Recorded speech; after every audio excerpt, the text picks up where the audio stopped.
दोस्तों, हमारे चैनल में आप सभी का स्वागत है। तो मित्रों, आज का आप है, यदि कोई स्त्री सावन के 500 बार पुरुष को चुपचाप एक चीज खिला दे तो पुरुष कभी भी क्रोध नहीं करता और उसे कभी किसी पर गुस्सा नहीं आती और ऐसे में स्त्री का जीवन पति के साथ में बहुत ही सुखमय तरीके से प्रतीत होता है। हर स्त्री यही चाहती है, उसके घर में कभी के लिए ना हो, उसका पति उसे प्यार करे, उसकी बात का सम्मान करे, उसकी बात को समझे, उसकी हर समस्या का समाधान करे, उसका हर सपना पूरा करें जो स्त्री ने कभी अपने जीवन में सजाया होता है। मित्र, और जब किसी लड़की की शादी होती है और को अपनी ससुराल में आती है तो अपने पति से बहुत सारी उम्मीदें लेकर की जाती है, क्योंकि उसका एक नया जीवन शुरू होने के लिए जाता है। वहीं जब पति गुस्सैल मिल जाता है, पत्नी का सम्मान नहीं करता, हमेशा पत्नी को सुनाता रहता है,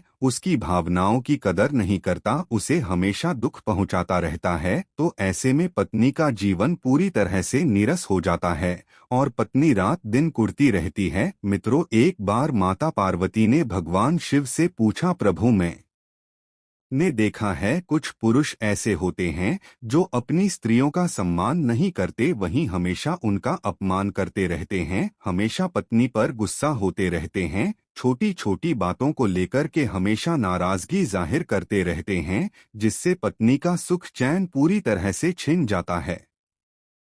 तो प्रभु, मैं यह जानना चाहती हूँ कि क्या कोई ऐसा उपाय नहीं है जिससे पुरुष का गुस्सा पूरी तरह से खत्म हो जाए और वह पत्नी का सम्मान करें, पत्नी को प्यार करें। फिर भगवान शिव कहते हैं, पार्वती, मैं तुम्हें एक ऐसे उपाय के बारे में बताता हूँ। यदि कोई भी स्त्री सावन के सोमवार अपने पति को चुपचाप एक चीज खिला देती है तो उसका पति जीवन भर उसका सम्मान करता है, उसे प्यार करता है, उस पर कभी गुस्सा नहीं करता, उसकी हर बात को महत्व देता है। फिर माता पार्वती कहती है, प्रभु, आखिरकार वो चीज कौन सी है जो पुरुष को खिलाने मात्र से उसका गुस्सा हमेशा के लिए छूमंतर हो जाता है और पत्नी के जीवन में खुशियां भर जाती है। फिर भगवान शिव कहते ही, पार्वती, अब मैं तुम्हें उस चीज के बारे में बताने से पहले तुम्हें एक छोटी सी कहानी सुनाता हूँ। जब तुम कहानी को पूरा मन से होगी तो तुम्हें वो पूरा उपाय ठीक से समझ में आएगा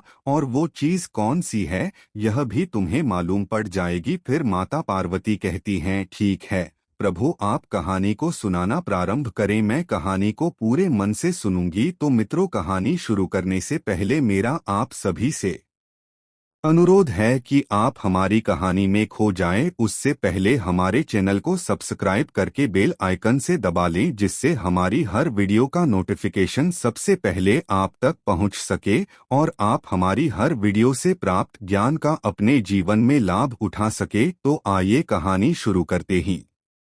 भगवान शिव कहते ही, पार्वती, बहुत पुरानी बात है। एक नगर में एक राजकुमार रहता था। वो किसी ऐसी लड़की से शादी करना चाहता था जिसके सेब जैसे लाल लाल गाल हो, सेब के बीच जैसी कत्थई आंखें हो और सेम के रंग जैसा मीठा स्वभाव हो। लेकिन ऐसी लड़की उसको अपने राज्य में कोई नहीं मिली, इसीलिए वह ऐसी लड़की की खोज में दूसरे देश को चल दिया। 3 दिन और रात की लगातार सवारी के बाद में राजकुमार एक ऐसी जगह पर पहुंचा जहां छोटी छोटी झाड़ियों की एक कतार लगी थी। उस कतार में एक झाड़ी के ने एक बालों वाली टांग बाहर निकली हुई थी। फिर तो राजकुमार उस टांग को देखकर के रुक गया। तभी उसने एक आवाज सुनी, मेरी बदकिस्मती जो मैं यहाँ पर चिपक गया हूँ। वहीं झाड़ियों में से फिर आवाज आई, मेरी टांग खींच जो, तभी तुमको पता चलेगा कि मैं कौन हूँ। राजकुमार ने कहा, अच्छा। और ऐसा कहकर के राजकुमार ने जोर लगाकर के जैसे ही उसकी टांग खींची तो एक छोटा आदमी जिसका शरीर गोल था और वह लाल और हरे रंग के कपड़े पहने था, एकदम से बाहर निकल आया। फिर उसने राजकुमार को अपने को बाहर ने निकालने के लिए धन्यवाद दिया। वहीं राजकुमार ने पूछा, मुझे तुम्हारी सहायता करके बड़ी खुशी हुई, पर तुम्हें झाड़ियों में क्यों पड़े थे, ये बताओ। तो वो आदमी बोला, है राजकुमार, एक राक्षस ने मेरी बेटी को चुरा लिया है। जैसे ही उसने मेरी बेटी को यहाँ पर आकर पकड़ा तो मैं यहाँ आकर छिप गया और राक्षस मेरी बेटी को लेकर के यहाँ से चला गया। फिर राजकुमार ने पूछा, तो क्या वो तुम्हारी बेटी को यहाँ से उठाकर ले गया है? तो राक्षस ने कहा, हाँ, उसने उसको अपनी एक उंगली और अंगूठे के बीच में दबाया और रात लेकर के उठ गया। मैं तो बिल्कुल गूंगा सा हो गया और सांस भी नहीं ले सका। फिर तो राजकुमार बोला, यह तो बड़ा बुरा हुआ, वो तुम्हारी लड़की को किस और लेकर गया है? वहीं वह व्यक्ति राजकुमार से फिर कहने लगा, है राजकुमार, बोल राक्षस मेरी बेटी को भूखे कुत्ते, थकी हुई जादूगरनी और खाई के पार अपने दरवाजे के उस पार लेकर गया है। भगवान शिव कहते ही पार्वती वहीं जैसे ही उस आदमी ने राजकुमार को सारी बात बताई तो राजकुमार ने फिर कहा, भूखे कुत्ते, थकी हुई जादूगरनी और खाई के पार अपने दरवाजे के उस पार यदि तुम्हारी बेटी को राक्षस ले गया है, तुम चिंता मत करो, मैं तुरंत ही जाता हो और तुम्हारी बेटी को अभी लेकर आता हूँ। मगर एक बात बताओ, तुम्हारी बेटी देखने में कैसी है? यदि मुझे ये मालूम पड़ जाएगा कि तुम्हारी बेटी इस प्रकार देखती है तो मुझे पहचानने में उसे बहुत आसानी होगी और मैं तुम्हारे पास में तुम्हारी बेटी को वापस ला सकूंगा। वहीं राजकुमार की बात को सुनकर कि वो आदमी कहने लगा, है राजकुमार, मेरी बेटी के गाल उसके से मुझे से लाल हैं, आंखें उसकी सीएम के बीच ऐसी कत्थई हैं और स्वभाव उसका सेब के रस जैसा मीठा है। भगवान शिव कहते ही पार्वती इधर राजकुमार को भी ऐसी ही लड़की की खोज थी। फिर तो राजकुमार जो था उस आदमी की बात को सुनते ही उस पर बिल्कुल भी नहीं रोका गया और कहने लगा, अब तुम चिंता मत करो, मुझे भी ऐसी ही लड़की की तलाश थी। और फिर इस प्रकार राजकुमार जो था तुरंत ही अपने घोड़े पर सवार हो गया और उस लड़की की खोज में दौड़ चला। और फिर चलते चलते राजकुमार दूर जंगल में निकल गया मगर राक्षस का ठिकाना नहीं भूल सका। और फिर वो परेशान होकर के एक सरोवर के किनारे सोच विचार में बैठा हुआ था। तभी सहयोग से घूमते घामते उसी सरोवर के किनारे एक साधु आ जाते हैं जो विष्णु भगवान के उपासक थे। वहीं जब साधु ने राजकुमार को बहुत ज्यादा चिंता में देखा तो साधु ने कहा, क्या बात है राजकुमार, इतनी चिंता में क्यों हो? आखिरकार क्या समस्या है?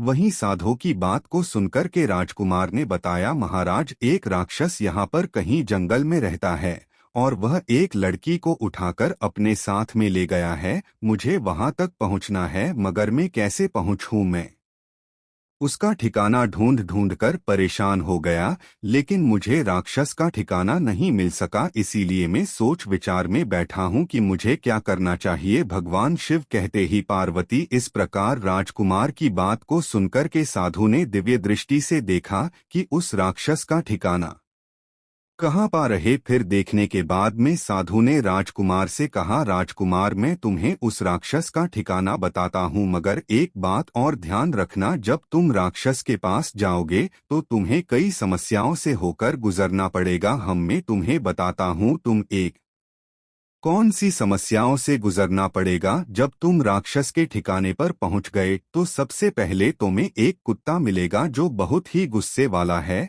और मैं तुम्हें बताना चाहता हूं कि वो असल में कुत्ता नहीं है, वो एक राजा से और कुत्ते के रूप में पहरेदारी करता है। और यदि कोई उस गुप्त स्थान पर घुसने की कोशिश करता है तो वह कुत्ता उस पर हमला कर देता है और उसे खत्म कर देता है। वहीं जब तुम और आगे बढ़ गए तो तुम्हें एक जादूगर नहीं मिलेगी जिसे किसी इंसान को देखते ही इतना गुस्सा आता है कि वह गुस्से से लाल हो जाती है और सामने वाले इंसान को मारकर खा जाती है। और फिर तुम जब और आगे बढ़ गए तो तुम्हें एक दरवाजा मिलेगा जो असल में दरवाजा नहीं है, वो भी एक राक्षस है जो दरवाजे के रूप में पहरेदारी करता है और फिर उसमें प्रवेश करने वाले इन शाम को तुरंत ही खा जाता है। भगवान शिव कहते ही पार्वती वहीं वह साधु जो राजकुमार से आगे कहता है, हे राजकुमार, यदि तुम्हें इन तीनों के गुस्से से बचना है, इनके गुस्से को काबू में करना है, उनका गुस्सा खत्म करना है तो तुम्हें अपने साथ में एक चीज रखकर ले जानी है, और जब वो तुम्हारे ऊपर गुस्सा करना प्रारंभ हो तो उनसे कहना कि मुझ पर गुस्सा मत करो, मैं तुम्हें एक ऐसी चीज पिलाने वाला हूँ जिसको पीने के बाद में तुम अमर हो जाओगे, और फिर तुम उस चीज को निकालना जिसके बारे में मैं तुम्हें बताता हूँ, और फिर तुम उस चीज को उन तीनों को 5-5 चम्मच पिला देना, और फिर जैसे ही इस चीज को पिएंगे तो उस चीज के प्रभाव से वो तुम्हारे गुलाम हो जाएंगे और तुम्हें आगे जाने के लिए खुशी खुशी रास्ता दे देंगे और तुम्हारे साथ में मित्रवत व्यवहार करेंगे। भगवान शिव कहते ही पार्वती इस प्रकार साधु की बात को सुनकर के राजकुमार ने जंगल से उस चीज की व्यवस्था की जो साधु ने बताई थी, और फिर अपने साथ में लेकर के राक्षस के ठिकाने पर पहुंच गया। राजकुमार हवा की गति से भागा जा रहा था कि एक कुत्ते का घर आया। कुत्ता अपने घर से निकलकर भौंकने लगा। राजकुमार, तुम कहाँ जा रहे हो? सावधान हो जाओ, यदि तुमने आगे जाने की कोशिश की तो मैं तुम्हें खा जाऊंगा। वहीं राजकुमार ने वो चीज निकाली जिस चीज के बारे में साधु ने बताया था, और फिर उस कुत्ते से कहा, तुम्हें मैं एक ऐसी चीज पर लाऊंगा कि तुम अमर हो जाओगे, मुझे आगे जाने दो। फिर कुत्ता कहने लगा, यदि ऐसी बात है तो ठीक है, तुम मुझे वो चीज दिखाओ। वो चीज क्या है? वहीं राजकुमार ने वो चीज निकाली और कुत्ते को पिला दी और कहा, राक्षस के लिए को जा रहा हूँ जहाँ सेब जैसे सुखोई गाल वाली सीएम के बीच जैसी कत्थई रंग की आंख वाली और सेब के रस जैसे मीठे स्वभाव वाली लड़की कैद है। फिर कुत्ता बोला, मुझे किसी को देखते ही एकदम से क्रोध आ जाता था। वहीं राजकुमार की बात को सुनकर के कुत्ता कहने लगा, है राजकुमार, मुझे किसी को भी देखते ही एकदम से क्रोध आ जाता था, लेकिन जब से मैंने तुम्हारी दी हुई चीज की है तब उसे मेरा गुस्सा पता नहीं कहाँ गायब हो गया। राजकुमार, तुम बहुत अच्छे हो, अब तुम आगे जा सकते हो, मैं तुम्हें कोई नुकसान नहीं पहुंच जाऊंगा। मगर एक बात ध्यान रखना, यदि तुम्हें कहीं पर वो लड़की दिखाई न दे या वो लड़की कहीं पर नहीं मिले तो तुम्हें वहां पर एक सेब दिखाई देगा, तुम और सेब को अवश्य उठा लेना। भगवान शिव कहते ही पार्वती इस प्रकार राजकुमार ने उस कुत्ते को अपना खाना दे दिया जो स्वयं के खाने के लिए अपने साथ में लाया था, और कहा, ये लोग कुछ रोटियां और इन्हें खाकर के अपनी भूख मिटाओ। और फिर राजकुमार ने ऐसा कहकर के उस कुत्ते को अपनी सारी रोटियां दे दी, और फिर कुत्ते ने कुर्सी से वो रोटियां खाई और राजकुमार से बोला, जाओ राजकुमार, भगवान करे कि तुम उस लड़की को छुड़ाने में कामयाब हो, मगर ये जरूर याद रखना, अगर तुम्हें वह लड़की कहीं पर दिखाई न दे तो वहां पर तुम्हें एक शेर जरूर दिखाई देगा, उस सेब को तुम जरूर उठा लेना। इस प्रकार राजकुमार फिर अपने अरे पर चढ़ा और कुत्ते के ऊपर से छलांग लगा दी और हवा की गति से अपने घोड़े को दौड़ाता हुआ वो जादूगरनी के घर के पास आ गया। वहीं जादूगरनी ने कहा, राजकुमार सावधान हो जाओ, यदि आगे बढ़े तो मैं तुम्हें जिंदा खा जाऊंगी। वहीं राजकुमार ने जादू गनी को भी वो चीज पिला दें, और फिर राजकुमार ने जवाब दिया, मैं राक्षस के लिए को जा रहा हूँ जहाँ सेब जैसे सुख गाने वाली, सेब के बीच जैसी कत्थई रंग की आंख वाली और सेब के रस जैसे मीठे स्वभाव वाली लड़की कैद है। फिर तो जादूगरनी का गुस्सा ठंडा हो गया और राजकुमार से कहा, ठीक है, तुम यहाँ से आगे जा सकते हो, मैं तुम्हें कोई नुकसान नहीं पहुँचाऊंगी। और फिर जादूगरनी की बात को सुनकर के राजकुमार ने जादूगरनी को एक कंबल भेंट किया, तो जादूगरनी ने उस कंबल को अपने शरीर के चारों ओर लपेट लिया और कहने लगी, राजकुमार तुम बहुत अच्छे हो, मैं तुम्हें कोई नुकसान नहीं पहुंचाऊं कि तुम यहाँ से आगे जा सकते हो। भगवान करे कि तुम उस लड़की को छुड़ाने में कामयाब हो जाओ, पर याद रखना, अगर तुम्हें वो लड़की वहां पर न मिले तो वहां पर एक सेब रखा होगा, तो सेब को जरूर उठा लेना। भगवान शिव कहते ही पार्वती इस प्रकार राजकुमार जो था जादूगरनी के मकान के ऊपर से छलांग लगाता हुआ हवा की तरह तेजी के साथ में उस लड़की की खोज में आगे चल दिया, और फिर वो एक दरवाजे के पास में आया जो एक रात के रूप में खड़ा हुआ था। वहीं वह दरवाजा जो था राजकुमार को देख कर के कहने लगा कि राजकुमार सावधान हो जाओ, यदि तुमने एक कदम भी आगे बढ़ाया तो मैं तुम्हें खा जाऊंगा। वहीं राजकुमार ने उस राक्षस को भी वो चीज पिला दी और उसका गुस्सा शांत कर दिया। और कहा, मैं राक्षस के किले को जा रहा हूँ, जहाँ से वह जैसे सुखो गाल वाली, सेब के बीच जैसी कत्थई रंग की आंख वाली और सेब के रस जैसे मीठे स्वभाव वाली लड़की कैद है। फिर तो दरवाजे ने कहा, मेरा गुस्सा पता नहीं कैसे शांत हो गया, तो बहुत अच्छे राजकुमार हो। अब मैं तुम्हें रास्ता देता हूँ, तुम आगे जा सकते हो। वहीं राजकुमार ने दरवाजे की जंग को साबुन से साफ किया तो दरवाजा खुश होकर बोला, जाओ राजकुमार जाओ, भगवान करे कि तुम उस लड़की को छुड़ाने में अवस्थित कामयाब हो, मगर एक बात ध्यान रखना, अगर तुम्हें वहां पर वह लड़की दिखाई न दे तो वहां पर तुम्हें एक सेब रखा हुआ जरूर दिखाई देगा, फिर तुम सेब को अवश्य उठा लेना। इस प्रकार राजकुमार ने दरवाजे के ऊपर से छलांग लगाई और फिर घोड़ा नाचता चला गया। इस प्रकार वो राजकुमार जो था आखिरकार राक्षस के लिए तक पहुंच गया और वो सीधा अपने घोड़े को सीढ़ियां चढ़ आता हुआ सामने वाले दरवाजे पर पहुंच गया। वहीं जब के लिए के पीछे पहुंचा तो उसे वहां पर कोई राक्षस दिखाई नहीं दिया, ना वो लड़की दिखाई दी। फिर वो आगे वाले कमरे में गया पर वहां भी उसे कोई दिखाई नहीं दिया। फिर वो राजकुमार रसोई में गया, वहां भी उसे कोई राक्षस दिखाई नहीं दिया, ना वो लड़की दिखाई दी। इसके बाद में वह राक्षस के सोने वाले कमरे में पहुंचा, वहां उसने खर्राटों की आवाज सुनी। उसके अंदर झांककर देखा तो राक्षस गहरी नींद में सो रहा था और पास में ही एक तश्तरी में एक सेब रखा हुआ था। तभी राजकुमार को याद आया कि सभी ने उसे क्या कहा था, अगर तुम्हें वह लड़की वहां पर दिखाई न दे तो तुम्हें वहां पर एक सेब रखा हुआ जरूर दिखाई देगा, जिसे तुमसे उठा लेना। भगवान शिव कहते ही पार्वती। फिर तो राजकुमार ने जैसे कि उस सेब को उठा लेना चाहा तो सेब के छूने से पहले ही बोर सेब जोता एक लड़की में बदल गया, जिसके गाल सेब की तरह सुख थे और आंखें सेब के बीजों की तरह कत्थई रंग की थी। फिर लड़की ने रोकर के राजकुमार से कहा, ये राजकुमार मुझे बचा लो, मुझे यहाँ से ले चलो। भई राजकुमार कहने लगा,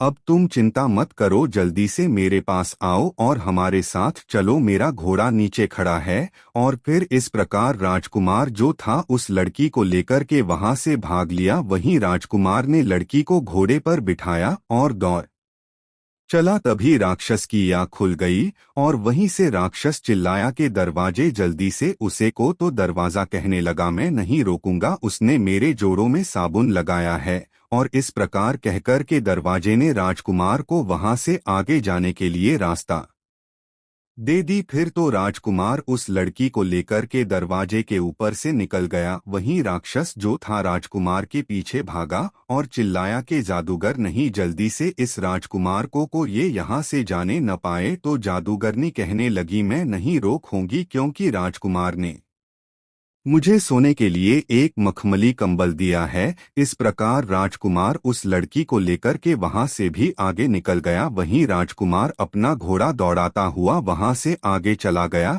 वहीं राक्षस जो था वो भी अपनी पूरी गति के साथ में उस राजकुमार के पीछे भाग रहा था। फिर वो चिल्लाकर बोला, एक कुत्ते, जल्दी से इस राजकुमार को रोक लें, इसे जाने नहीं देना। तो कुत्ता कहने लगा, मैं राजकुमार को नहीं रोकूंगा, उसने मुझे खाना दिया है। और फिर राजकुमार जोता लड़की को लेकर के आगे बढ़ गया। भगवान शिव कहते ही पार्वती। इस प्रकार राजकुमार का सभी ने साथ दिया और जब राक्षस उस राजकुमार के पीछे आया और कुत्ते के पास में पहुंचा तो कुत्ते ने राक्षस के पैर में काट लिया और फिर पकड़ लिया पौधा। राजकुमार जो था तब तक भागता चला गया जब तक कि वह झाड़ियों की कतार नहीं आ गई जहां पर उस लड़की का पिता छिपा हुआ था। उधर घोड़े की टाप की आवाज सुनकर के वो आदमी फिर से वहीं पर छिप गया और फिर राजकुमार ने फिर उसकी टांग पकड़कर उसको बाहर निकाला। असल में वो आदमी घोड़े की टाप की आवाज सुनकर डर गया था और फिर से झाड़ियों में छिप गया था। वहीं आदमी को अपनी बेटी पाकर बड़ी खुशी हुई और राजकुमार के कहने पर उसने अपनी बेटी की शादी राजकुमार के साथ में कर दी। इस प्रकार राजकुमार को अपनी मनपसंद पत्नी मिल गई और फिर वो उसको लेकर के खुशी खुशी घर वापस आ गया और उससे शादी करके आराम से रहने लगा।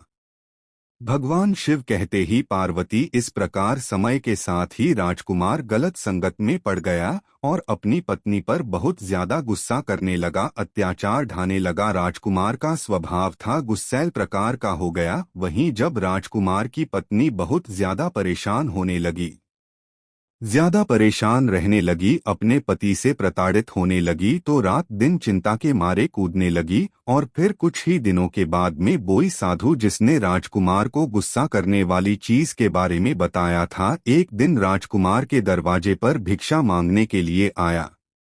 फिर जब उस राजकुमारी ने साधु को बिछा दी और उधर साधु ने राजकुमारी की चिंता की लकीरों को देखा, और जब साधु को मालूम पड़ा कि इस राजकुमारी का पति बहुत ज्यादा गुस्सैल स्वभाव का हो गया है, तो साधु ने जो चीज राजकुमार को बताई थी उसी चीज के बारे में राजकुमारी को भी बता दिया। और फिर राजकुमारी ने बेल के 5 पत्तों का रस लेकर के उसमें सुपारी मिलाकर के सामने के पास सोमवार राजकुमार को चुपचाप पिला दिया, जिसके प्रभाव से राजकुमार का गुस्सा हमेशा के लिए समाप्त हो गया और वो राजकुमारी से प्यार करने लगा। वहीं अंत में माता पार्वती कहती है, प्रभु मैं समझ गई, यानी जो भी स्त्री बेल के पत्तों को सौंपने के पास सोमवार सुपारी में मिलाकर के बेल के पत्तों के रस को चुपचाप अपने पति को पिला देती है, उसके पति की गुस्सा हमेशा के लिए चूमा अंतर हो जाती है। फिर भगवान शिव कहते ही, पार्वती तुमने ठीक समझा, बेल का पत्ता मुझे बहुत ही प्रिय है और ये इंसान के गुस्से को छूमंतर कर देता है। तो मित्रों, यदि आपको वीडियो पसंद आई हो तो प्लीज आप हमारे चैनल को सब्सक्राइब करें और भगवान शिव और पार्वती के लिए